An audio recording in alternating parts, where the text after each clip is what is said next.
Now, I know what you're saying. Mark, this is making my nipples all hard. But what about the Camaro I've been saving up for? What about the beach buddy I've been starving myself for? After all, I paid a lot of money for that ab machine. What about the big house on the lake I've been dreaming of? If I stop giving a fuck about those things, well, then I'll never achieve anything. I don't want that to happen, do I? So glad you asked.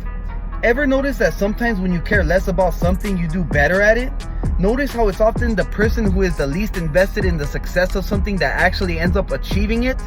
Notice how sometimes when you stop giving a fuck, everything seems to fall into place? What's with that? What's interesting about the backwards law is that it's called backwards for a reason. Not giving a fuck works in reverse. If pursuing the positive is a negative, then pursuing the negative generates the positive. The pain you pursue in the gym results in a better all-around health and energy. The failure in business are what lead to the better understanding of what's necessary to be successful. Being open with your insecurities paradoxically makes you more confident and charismatic around others. The pain of honest confrontation is what generates the greatest trust and respect in your relationships. Suffering through your fears and anxiety is what allows you to build courage and perseverance. Seriously, I could keep going, but you get the point. Everything worthwhile in life is won through surmounting the associated negative experience.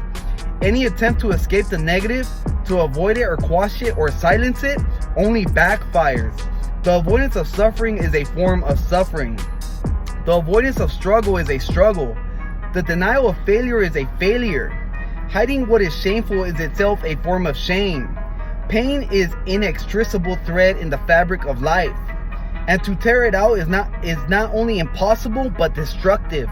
Attempting to tear it out unravels everything else with it. To try to avoid pain is to give too many fucks about pain.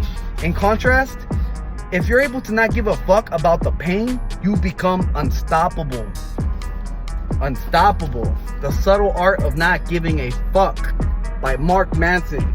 Stop giving a fuck.